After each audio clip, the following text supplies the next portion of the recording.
We're all here because we feel there's like a huge lack of response to the mental health issues that have been going on around campus.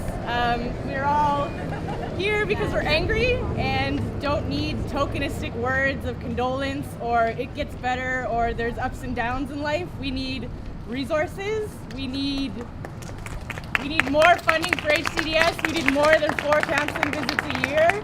And we don't need Queens Loves You. We need resources, we need money, we need funding, and we need this place to recognize that mental health is not about having a bad day. It's about homophobia, it's about racism, it's about classism, and these are all things that are systemic at this university. We've all had a dreadful week on top of a dreadful year in this regard. Recognize all of these issues. As I said on the radio on Alamene's show yesterday and earlier in the video, the administration does get that there are mental health issues on campus. At home, we are taking steps. Dean Pierce and his team have been making some changes this year. For example, most recently, we have added some counseling staff. We entirely get that the wait times are too long. If there's a single biggest complaint problem here, that is the one that we are hearing most of. There are people here, right here in front of you, that are happy to really work hard at resolving the issues, and we need to do it together. I'm the Dean of Student Affairs and work in that office and have been overseeing this. And indeed, since about 2007 at least, Health Counseling Disability Services has been in connection with the Mental Health First Aid Program, which is a Canada-wide program. And indeed, some of the programs we offer now are based on that, and we're doing variations on that. So there has been a history of connection with this, but we definitely need to continue and increase this. And we do consult with people outside of Queens. The fact that we have a board of trustees, unlike the Cambridge University or Oxford University, which has academics actually make the economic decisions about our institution, not the former CEO of TD Canada Trust as our chancellor, so we can have TD machines and Coke exclusivity contracts. Why are they in charge making these decisions? They have no stake in what happens to me as a student. That's economic structural violence. I'm so sick of it. It's the whole system.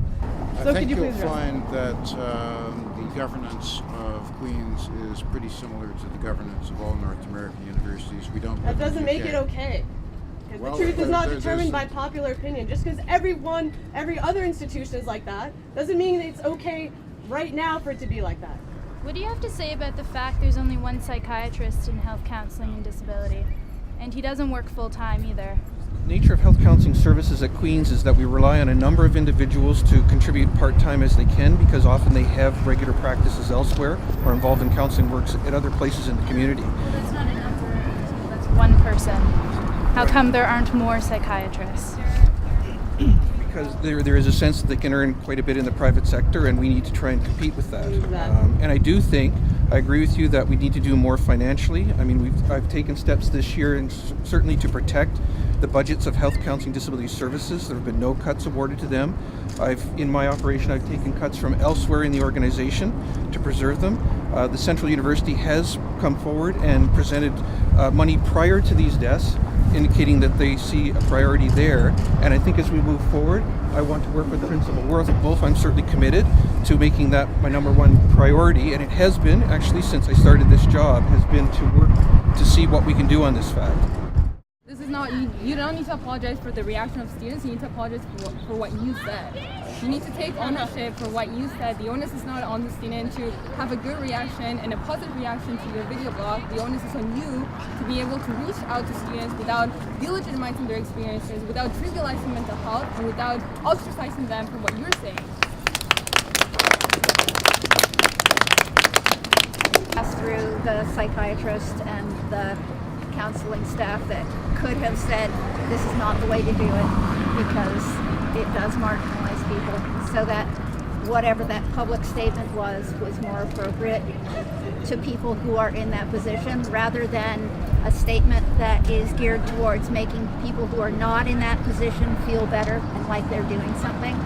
Again, I'm not going to get off topic. We're talking That about is the mental health. topic. We're talking about mental health. Mental health is related to how much tuition that we pay. It's related to racism and sexism and homophobia here. And for you to just say that mental health, you said, even today, you said, I understand the way these things affect other issues. You can even use the words.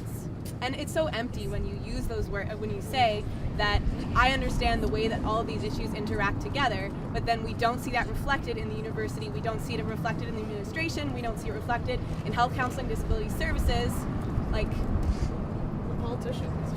I can see that some of these questions are making you feel uncomfortable, but understand No, they're that just your- getting rather But repetitive. your answers, or like lack thereof, they don't make just students feel uncomfortable, they make us feel unsafe every day. Well, we will continue to improve on our efforts. We don't have all the answers. Obviously, there are still lots of things we have to do.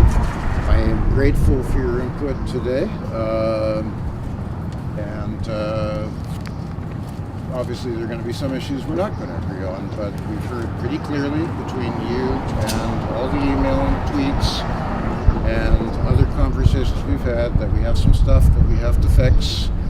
We will get on it. We're not going to make it perfect. It's never going to be perfect. There are always people who are going to slip through the system, but we are making the efforts. And as John said, when programs are started and they need to be tweaked, they will be tweaked.